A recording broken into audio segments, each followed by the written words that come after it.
This podcast is brought to you by Aetna. Learn how Aetna is working to build a healthier world by visiting aetnastory.com. Hi, it's Doro, and I'm so excited to announce that the Achieving Optimal Health Conference is just around the corner on October 26th at Georgetown University. For our Health Gig listeners, we have a special offer. If you sign up by September 20th, you'll get $50 off your ticket. Just go to achievingoptimalhealthconference.com and use the code HealthGig. Get ready to create a happier and healthier life story. People are yearning for information, having the opportunity to encourage people and to educate people and inspire people. It's amazing to be able to say we'll carve out time to take care of ourselves. There's something for everyone.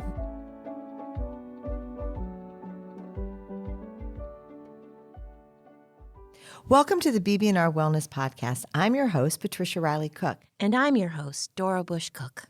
Thank you for listening. We are so excited that we get to do this podcast and help people learn how to take better care of themselves by interviewing thought leaders and experts in health and wellness about their personal health journeys. This week, we're talking to Chuck Lief, the president of Naropa University, and we absolutely love him. He's a great friend and a supporter of our work and has spoken at our Achieving Optimal Health Conference. Chuck was president of the Greystone Foundation, chairman of the board for the Social Enterprise Alliance and Shambhala International. You are going to love what he says about taking mindfulness and using it to really change the world. We hope you enjoy our conversation with Chuck Lief, and we'll check back in with you at the end of the program. I think a good way to start, it would be, what's on your mind? What are you doing? I know we want to know that. We also want to hear your whole history, but we'll get to that next. Okay. I think what's on my mind these days, and because I'm the president of a small college, which was an unusual career move for me, what's on my mind is what are we doing to support and train the next one or two generations of leaders, and how does mindfulness, meditation practice, compassion, and empathy training have an impact in that work. And that, from my point of view, totally separate from any political partisan issues. As a country, we've kind of lost the ability to relate with each other in an open and honest and compassionate way. And in part, from my point of view, and what we do with students is we work on issues of listening and of putting yourselves in the shoes of others as a way of starting some dialogue. And I think that if we evolved as a society to be able to actually engage with each other more openly and honestly, that would be a huge first step to some kind of healing. So I guess can't help it on my mind. That's great, Yeah. and thank you for sharing that. We noticed on your website too, and you've said this before, that your mission statement is transform yourself, transform the world. Right. Is that Naropa's? Can you expand on that? Yeah, I think that and especially these days, mindfulness basically means anything to anyone, which is on the one hand a good thing because it's an emerging kind of field of activity in many ways for a lot of people. And on the other hand, I think it's in need of some definition. And one of the things that we pay a lot of attention to is that we view mindfulness training, meditation training as more than a self-help technique. Now, it's a good thing to actually feel that you need to bring some balance into your life and that you need to actually figure out a way that you can provide kind of surround yourself with wellness and kind of adopt the kinds of techniques that you both have worked on for so many years. But to me, that's a starting point. And so maybe the transform yourself piece is both the start, middle, and end for a lot of people. That there's work that's done personally. I feel more centered. I feel more balanced. I feel more relaxed. I feel more energetic. I. Those are very common, the common words in the conversation that we have. And I think from our perspective, that's halfway. And then the other half is the what can we do externally. The transform the world piece, which is a big statement, of course, has everything to do with who am I in the bigger world? How am I engaging in a bigger society? How am I being helpful to others? Being helpful to others first means that you need to understand who you are as an individual and kind of address your own issues, knowing that that's work that's never going to end. So you can't wait until you become the perfect version of yourself and then start doing something else. But what you can do is develop enough confidence that you can act skillfully and with compassion and kindness, and then actually start doing something, even if you're doing it as a somewhat still flawed person, because we're going to be flawed till we die. I mean, that's just the reality, with maybe a couple of exceptions, and we can take a vote as who that might be. But for the most part, that's just the way we are, and so it's not sequential. I'm going to fix myself first, then I'm going to step out and help the world. The world will never get helped in that case. I liked when doing a little research what you said to some graduates, I think in 2015 or something. Don't expect a transcendental microwave oven. Can you explain that a little bit? Well, I think that there, and again, because I haven't spent most of my career working with younger people, what I've found, and I teach a class on social innovation at Naropa, which is a real challenge for me because it's to undergraduates. But there's an incredible sense of impatience and wanting everything to happen as soon as I want it to happen. And I think that comes out of obviously a sort of technologically evolved society. We have, especially younger people, are used to instant results. You need to know something, you Google it, you get the answer, you're done. Now that answer may not be right, but you've got an answer and you kind of move on. And I think that part of our job is to re-engage people from the perspective of patience and discipline and the need for practice. And we call mindfulness or meditation practice for a reason, that it takes this kind of ongoing commitment. And so it isn't just a question of, what you would take an hour on your stovetop takes 45 seconds in the microwave oven. I mean, there is no magic bullet that I can kind of receive some training, go off and do it for a little bit, come out and feel that I've done it. And it's finished. And so I think that becomes part of the job that we all have if we're out there teaching mindfulness or meditation practices, to also encourage people to understand the need to take some time to create some space for this practice to actually evolve, and that patience is not a quality that we find very often in each other. And I think that it's a very important one for us to kind of come back to. And what you're saying is that we can cultivate patience, that's a character trait that can be created? Oh, I think absolutely. I think that so for example, if you have a meditation practice, and many people do, and you're sitting quietly perhaps, and you're kind of doing whatever, you're kind of working with your breath or with whatever other thing that you're doing. The fact is that thoughts and feelings and emotions are constantly going to come up, and then there'll be a moment when you basically can let them go, and then they're going to come back again, and there's going to be a moment you let them go. And if you don't have a kind of guidance in developing qualities of patience, the level of frustration is going to get to a point where it should basically drive you away from the practice, because it's so easy to come away and say, well, I'm never going to get this. I don't know what they're talking about, this business of being present. I mean, because I'm never present. I'm always either in the past or the future. That's the way I live my life.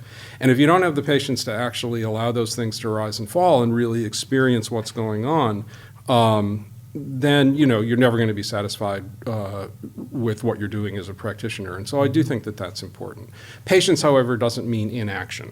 And I think that becomes the important and sometimes the tricky place, is that how are we both spacious, allowing things to take their time and to happen, to observe the world in a very broad, spacious way, and at the same time take a look at the suffering around us and actually do something about it. And can you hold both of those at the same time? That's not so simple, but I think it's important.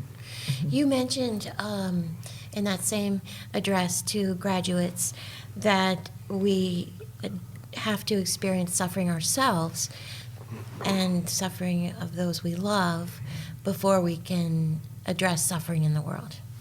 Is that right? Yes. Again, it's somewhat, it's part of an overall path. So I'm a Buddhist, and, but as we know, mindfulness and meditation goes across any spiritual religious traditions or is applicable to somebody without one. But from a Buddhist point of view, the Buddha's kind of core teaching is called the Four Noble Truths, and the first one is a truth of suffering, basically an acknowledgement that as human beings we will personally experience suffering, and that we're suffering in a bigger world. That's just the nature of what it is to be human.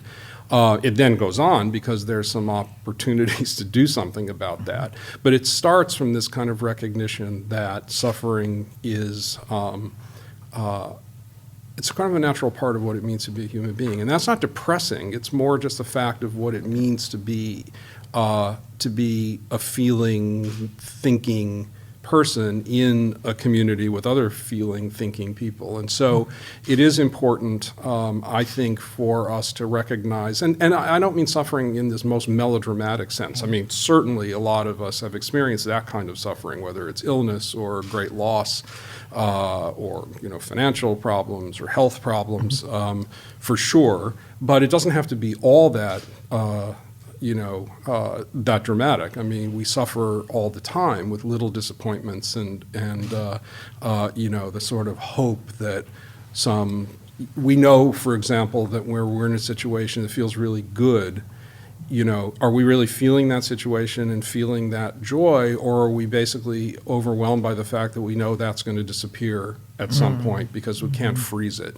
whether that's with hanging out with your children or whether or not it's in some other situation which is really good. The reality is that we know that that's as insubstantial as the thinking that we look at in meditation. The suffering is kind of not being prepared to kind of hold on to the moment, and basically always thinking about what's to come. And the what's to come in many cases is either depressing or frustrating or something like that. So in any case, to your question, I think it is important to recognize our own suffering. And by doing that, I think we recognize that we've got an experience which is the same then as the experience of the people around us. But by starting with ourselves, because it's the most intimate, it's the easiest to kind of hold on to, it's also the one that requires the most honesty, because you have to deal with your own sense of who you are as an individual. That gives us kind of a much more profound foundation, I think, to be able to work in a bigger world. And then the working in the bigger world, I mean, people probably know, the word compassion means to suffer with. And, the notion of suffering with someone else, coming from someone who hasn't engaged their own sense of suffering, basically means that you're helpful to a point, but not as far as you could go if you actually took a deeper and more honest look at who you are as an individual, so that you really kind of really understand where you're coming from in terms of going out into a bigger world. And sometimes compassion in some people's vocabulary might mean weakness. Do you want to talk about that a little bit? Say a little more. What do you mean? So sometimes you run across people and say, well, they're just too compassionate. They're not going to get anything done. This job needs to be done, that sort of thing. And they might see compassion as a weakness in somebody, not a strength. Yeah, it's an interesting question. I mean, I don't think there's ever a situation where being kind is a weakness. But I do understand. On the other hand, kindness doesn't mean always being nice. And so I had a Buddhist teacher who coined a phrase in the early 70s in a book that he wrote, and that phrase was idiot compassion, which didn't mean much to the people that at the time. I was 19 years old when I first heard it, and I had no idea what to make of it. But as we looked at it more deeply, I think that may be getting to somewhat to what you're talking about. So, for example, we're living in a time where addiction is a huge issue. What somebody might want from you as your expression of kindness is to enable the addiction. Right. Provide the substance, provide the alcohol, whatever it is.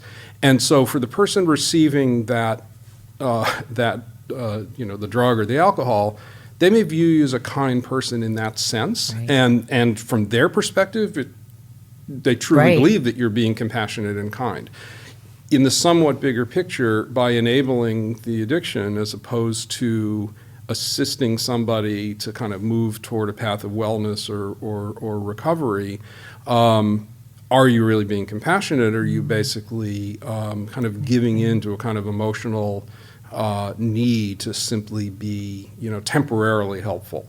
That's tricky, though, because, it also, I've seen people who kind of took this concept of idiot compassion to extremes. And so, where suddenly they'll be in a sort of yelling at somebody because they feel like, well, that's what they need. It's the wake-up call. It's the slap in the face, whatever it is. And I think there is a point where you have to be self-regulating enough to be able to know, how you're actually engaging in a situation. So on balance, I would rather work with somebody that's seemingly too compassionate than not compassionate enough, if we can say that. Right. I don't think we don't lack for people that are basically jerks. Right.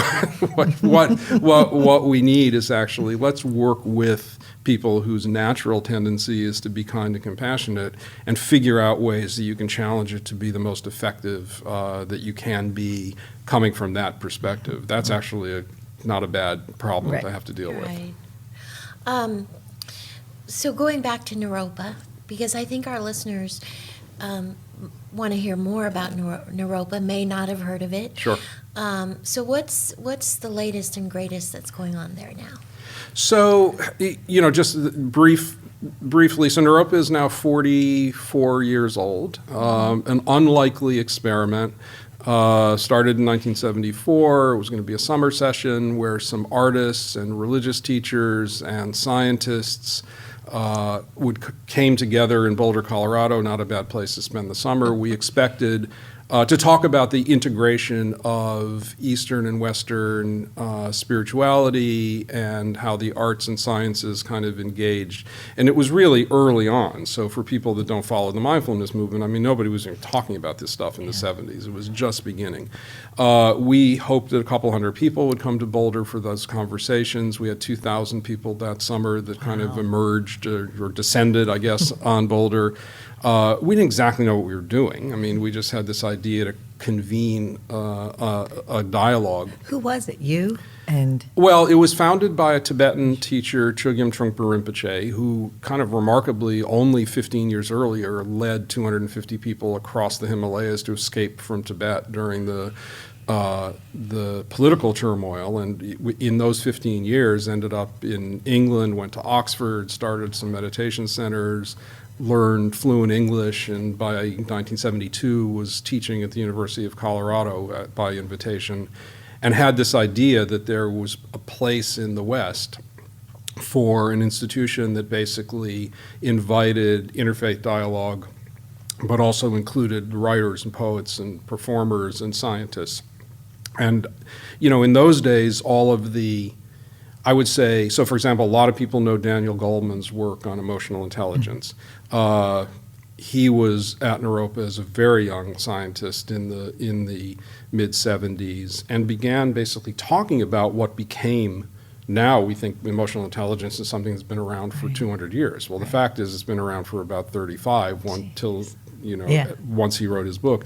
Those kinds of things happened at Naropa in the 70s. And then from there, we did evolve into an accredited university, believing that we were validated in some way because people were actually engaged. And since then have been offering undergraduate and graduate degrees.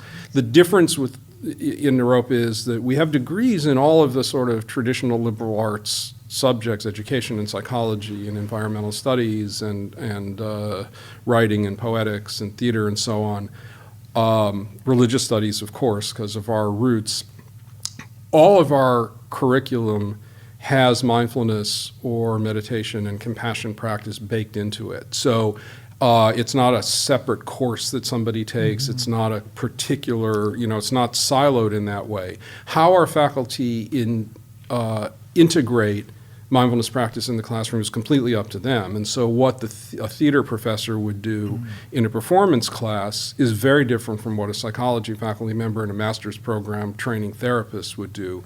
But everyone brings in these qualities into the classroom. What's happening now, to your question of the latest, is that fast forward 43 years, we actually still have some faculty that were around at the beginning. They're retiring, obviously, or they're getting old like me, and making room for younger faculty.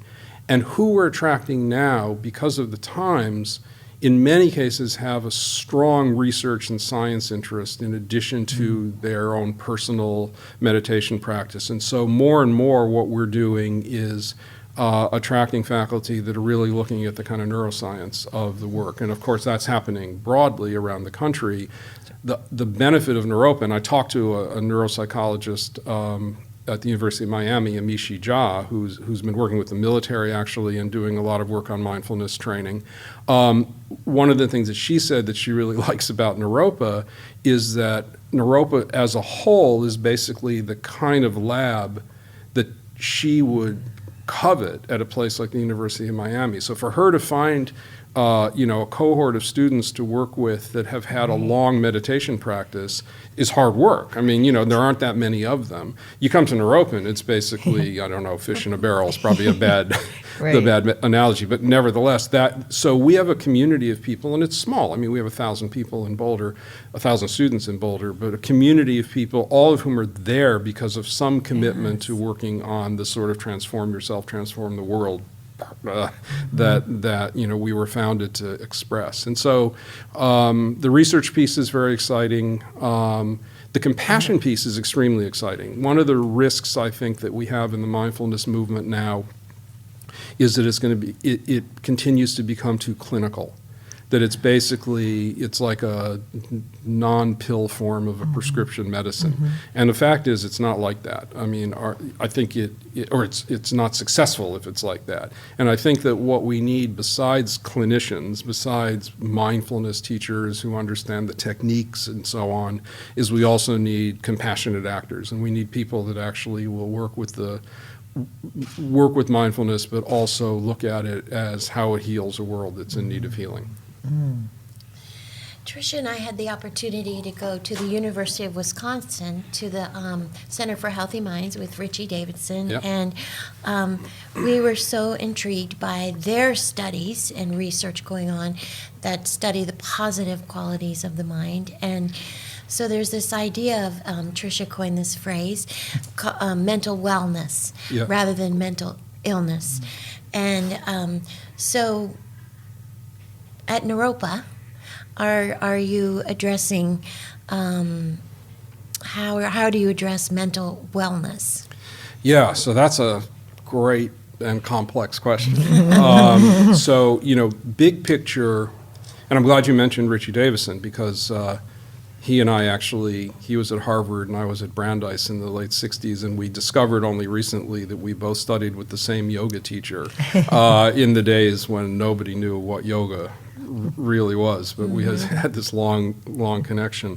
But big picture, colleges, not just Naropa, but universities across the country are finding that the students that are arriving now are coming with an increased need for mental health counseling and support more than they've ever seen, to the point where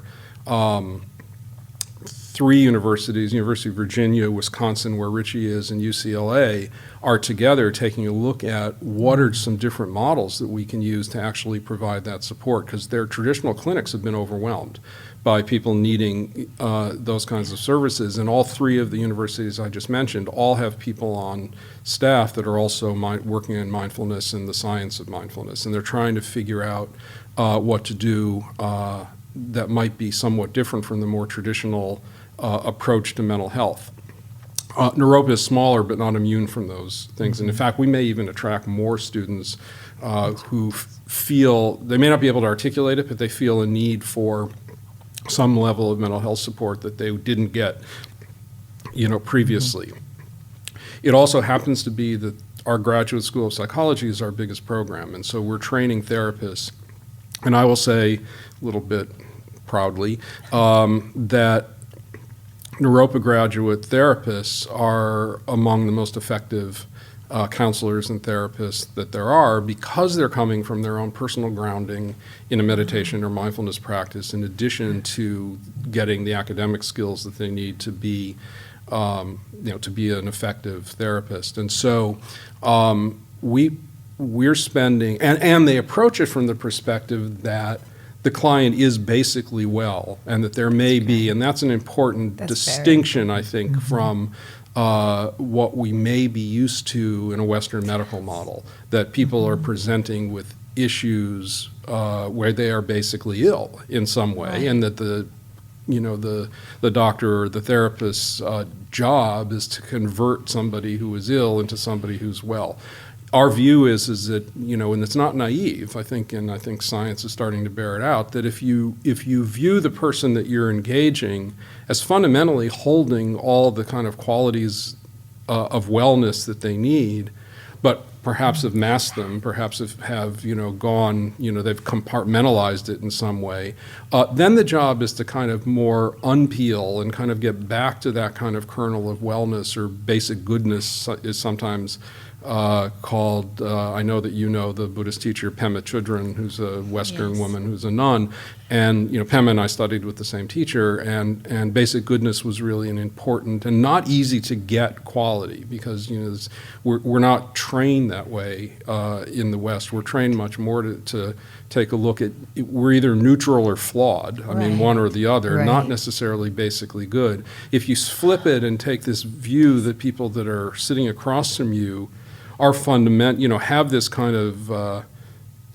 basic healthiness or basic goodness, although they may be struggling and they may be presenting themselves as anything but, then the job is to kind of allow people to rediscover that quality, and that's through whatever therapeutic techniques are used. So that's I think that's sort of the way that, not sort of, I mean, that is the way that we're addressing it, and what sets, a therapist that has a Naropa degree apart from perhaps others. So good. Yeah. Really, that's incredible. You're so amazing, and you're and where you've been and what you've done in your life. Do you mind sharing with everybody how you got started and how this all happened and how you got to where you are today? And how you met your great wife, Judy? Oh, sure. Yeah, I mean, I'm old, so it's a long story, but I'll try and... So I was very involved in the late 60s and early 70s in civil rights and anti-Vietnam War politics is really where I came from. And so, and that started early on. I came from a family that valued social justice, and so I kind of had support at home. And when I was really young, when I was 17 years old, I was able to spend a semester of my high school senior year working for a political campaign for Carl Stokes, who became the first African-American mayor of a major American city. And I knew nothing. I mean, but they tolerated me, and I organized young students to basically knock on doors. And anyway, it sort of began a passion that I had for social justice work, which carried on for the rest of my life. And when I was in college at Brandeis... Do you have any brothers and sisters? I have one brother. Okay. And was he also in social justice too? Or you kind of carried that for the family? By propensity and character, yes. But he had a different journey. I mean, yeah.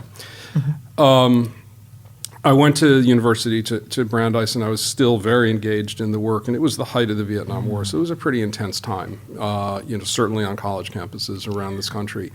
And I got to this place where I was still very, very passionate about the work that I was doing, and I also knew that I didn't have the language for it that I have today, but I knew that there was something going on internally that was knocking me off balance. I felt increasingly angry, and to some extent the anger was righteous, at least from my political perspective. But it was having a real impact on me. I was not a very nice person.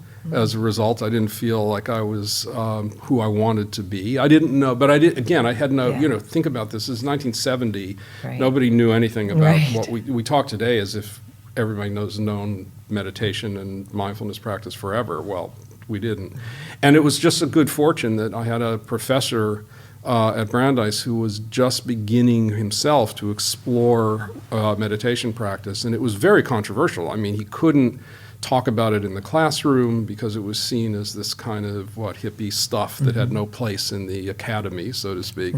But he very quietly introduced some of his students to a yoga teacher. This is this yoga okay. teacher that it turned out Richard Okay. Davison and I both studied with, who in hindsight was not a really great yoga teacher. But at the time it didn't matter because I mean, it's horrifying today what I did. But in any case, what he did do was open a door to some kind of inquiry. I was born, I was raised as Jewish, pretty secular practitioner, but that certainly nothing about Buddhism was uttered in my household. I mean, I don't know what Buddhism was.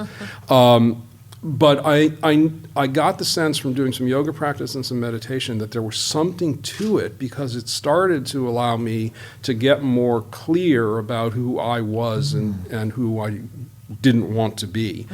And so just out of, if you're Buddhist, you believe in karma, and, whatever conditions were aligned, in 1970 I met this Tibetan teacher, Chogyam Trungpa Rinpoche, while I was still a college student, spent time with him. Where did you meet him? He was at Oxford and opened a meditation center in Scotland that I was going to go and visit because I was going to bail for a summer and just get away. And when we wrote to see if we could come and visit, they wrote back and said, we just bought this farm in Vermont, which was all of 3 hours away from where I was living, and if you want to come there, you can. And so that's what happened. And the summer of 1970, I was entering my junior year in college. Visited, met him, for reasons I still cannot describe, 47 years later, made this incredibly deep connection, thought that Buddhism in general, and certainly meditation practice specifically, was incredibly important to me. And so as a result, and he's a teacher, unlike some spiritual teachers, who not only kind of tolerated but insisted that people also continue to do the work in the world that they were passionate about. And so there was no sense, yes, I spent time on meditation retreats, but they were always meant to be, moments in time where I would then go back into the world. And so I didn't have to make a choice between whether or not I would continue to do work around social justice issues or meditate. Those were not a choice. Those were together because that was how the sort of path, at least as Trungpa Rinpoche taught it, unfolded. And so that was really important to me because I didn't, I felt like I didn't have to, go in one direction or another. And sort of from there, as a result, I had this kind of meditation practice. I went to law school, became a lawyer, and then most of my career was working in nonprofits, creating affordable housing for homeless families, healthcare centers for people living with AIDS, and economic development projects to create jobs. You told us about the one time that, and you'll have to remind us, the Ben and Jerry's? Yeah, tell us that. Okay. So I was the president of a nonprofit called the Greystone Foundation, which is based in Yonkers, New York. And Yonkers is right next to New York City, next to the Bronx, and founded by a Zen Buddhist priest named Bernie Glassman, who, that's a whole other story, but he is a Jewish Buddhist rocket scientist, for real, had a PhD in mathematics and worked for McDonnell Douglas on the Mars missions in the 60s. But his particular spiritual path was social action as well. So it resonated with me, and I'd known Bernie for a long time. So in any case, I became the president of this organization called the Greystone Foundation, and we grew it. I think there were 15 employees when I got there, and there were about 200 when I left. Wow. And so, we evolved. And one of the things that we did was we created a wholesale bakery. So we were basically as a job training vehicle for people mostly who were ex-offenders living in very, very dire low-income circumstances And Yonkers is an interesting place. It's in Westchester County, New York. People think of Westchester County as one of the wealthiest places in the world, which it is in many ways. And yet, when I got to Greystone in the 80s, Yonkers had the highest per capita rate of homelessness anywhere in the country. And so holding both of those realities was a really amazing place to work, you know. Right. But one of the projects was this wholesale bakery, and we made this connection. Bernie opened the door to a connection with Ben Cohn, the Ben of Ben and Jerry's, at a conference that actually happened in Boulder, of all things. So the Boulder thing keeps coming back. And Ben said, "Oh, we would love to support the work. If you can make a product that we can use in our ice cream, we'd be happy to do it." It was not without trouble, because it's not easy to make a product that will work for an international food brand. You know, this is not something you do in your kitchen, in your home kitchen. But eventually it worked out that we perfected the recipe for a brownie, and the brownies, which are now in all of the Ben & Jerry's chocolate fudge brownie ice cream and yogurt and so on. And that started in the mid-'80s, and hundreds and hundreds of people have been given employment as a result. The bakery has expanded. It's still in Yonkers, doing really well. And the most unique thing about it, I think, and this is actually something that the UN is studying right now, is that the bakery has had from the beginning what's called an open hiring policy. So if there's an open job, the first person that wants the job gets it. There are no background checks. There's no resume check. If you're on the list, as soon as your name gets to the top of the list, you get a call and you're offered the job. You're offered not just work, however, but a whole host of supports around housing and childcare and literacy in some cases. But that's basically the model, as a way of lowering completely the barrier to employment that so many people coming out of low-income communities, and certainly coming out of the prison system, experience, where they can't even get in the door because of what choices they made in the past. And so the Greystone model, and I just talked to a faculty member at a business school who said, "Oh, I just went on a tour of Greystone with 70 people through this UN project that's looking at open hiring as an actual model," which is blew me away. I mean, you know, it was like 30 years later, and it's all this story. So that, but one of the things at Greystone that is also unique is that we didn't shy away from inviting people to learn some mindfulness practices as well. And now we were dealing with a community, if they had a spiritual tradition at all, it was most likely Christian, some Muslim, certainly not Buddhist. And so we had to be very careful that we weren't coercive. We were not trying to convert people into becoming Buddhist or anything like that. But there was a real thirst for learning some personal development techniques that, you know, growing up as most of these men and women did, they never were exposed to. They were certainly not, you know, the days of the idea that this stuff would be taught in the schools was completely, you know, just absurd. You know, now that's happening all over the country, but then it certainly didn't. And so it was really exciting to be able to be helpful, not just in providing employment, you know, with benefits and housing and all of that, but to also provide people with some tools for their own kind of, you know, to deal with their own personal issues, which were huge, as you can imagine, given where folks came from. That's incredible. That really is. No, it was a blessing. It was a really wonderful thing to be able to do, and as a result, I met, you know, it was an early version of a social enterprise, you know, which now again we think about social enterprises have been around forever. But Greystone was one of the pioneers, and so I had the opportunity, therefore, to, you know, travel around and talk about our model and our story, and, you know, we had our kind of opportunity then to help others as they created their own ideas. And then where did you go from there? Then I created a small company to work with nonprofits on complicated low-income housing projects. And so, because a lot of the nonprofits just didn't have the capacity. So we did that I did that with a partner. My business partner became the mayor of Burlington, Vermont, just at the time that Naropa had an opening in the presidency. So I was on the board at that time. I stepped off the board, and I was the 180th application for the job, and got hired about 6 years ago. Wow, incredible. Do we have time for one? Yeah, we have Well, 5 minutes. this is sort of a broad question, maybe a good question to end with, but what do you see as the challenges in the mindfulness world right now?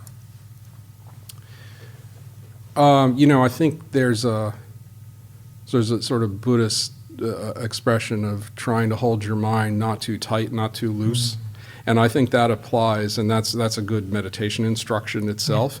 It actually, to me, applies to the mindfulness movement altogether, because I think, on the one hand, I think we want to continue to allow 1,000 different expressions of what mindfulness means, and we need people to feel free to kind of explore techniques and trainings and, find lots of ways in which to kind of bring mindfulness into the world.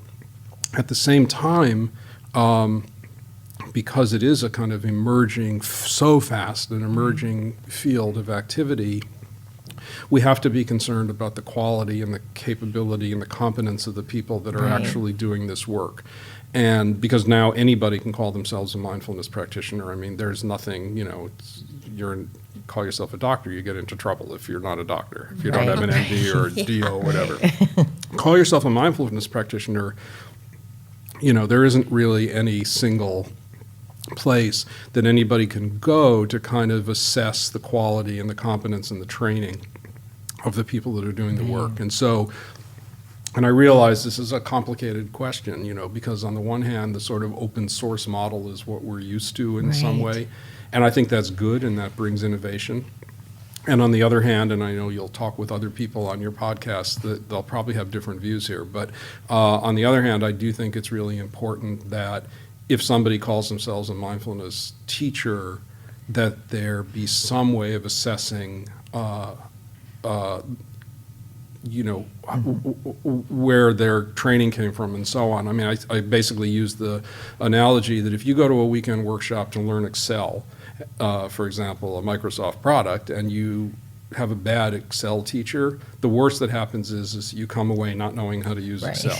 That is not the end of the world. You can figure, you can still live without knowing that. You go to a weekend program with a bad mindfulness instructor, and you're starting to work with your mind, and you're starting to work with the emotions and the feelings and all of the things that arise, that's actually risky, because you suddenly are coming away feeling like you've got these tools and techniques, and if they're not presented in an accurate and ethical and clear and precise way, I mean, I as a teacher would be scared to death, because I think you're taking on responsibility. You're not becoming their spiritual teacher, for sure. But at the same time, you are actually unlocking what maybe has been repressed for a long time in people. And if it's not done well, that's dangerous. And so I do think that we have to be vigilant, I guess, is my point. And I'm not sure where I come down yet. I'm not sure I want the international accrediting, body exactly, although there is a movement afoot to kind of create such things, which is fine, and I actually am following. I think it's a good thing to look at. And at the same time, I know that we have to be careful, and we have to be willing to kind of self-regulate this field. And we have to be willing to call out incompetence when we see it, and we can't be afraid of that. Right. It's pretty amazing to sit here and talk to Chuck, who is at the beginning of a movement and now at a place where structure is needed. I mean, I guess it's any time that there's a movement, a product, or whatever, there's always then has to be some sort of structure, put in place so that it can be sustained in the proper way. Yeah, I think the structure is important, and I think what we have to be careful, though, is to not become, sectarian about it. You're right. I mean, it's not my way is the only way. I mean, there are lots of different ways to approach this work, and we have to be, incredibly open. I mean, there's going to be a lot of seats at that table. That doesn't mean, however, that we don't call out, problems when we see them. And I think, so how we hold both, open invitation, encouragement to, keep experimenting and exploring, and at the same time making sure that we understand the ethical responsibility that anyone calling themselves a mindfulness teacher is taking on. Those are both important, and they're both, you have to hold both. And I think that's the key. Chuck, we want to thank you so much. Tricia and I consider you a friend. We're grateful to you for speaking at our conference, the Achieving Optimal Health Conference. You were amazing there. And it's just so great to see you again. So thank you. Thank you. It's a real pleasure. Thank you. Thank you for joining us this week. We loved having you with us and look forward to seeing you next week. In the meantime, look us up at bbnrconsulting.us. Feel free to subscribe on iTunes and leave us a message. Until then, I'm Tricia. And I'm Doro. Be well.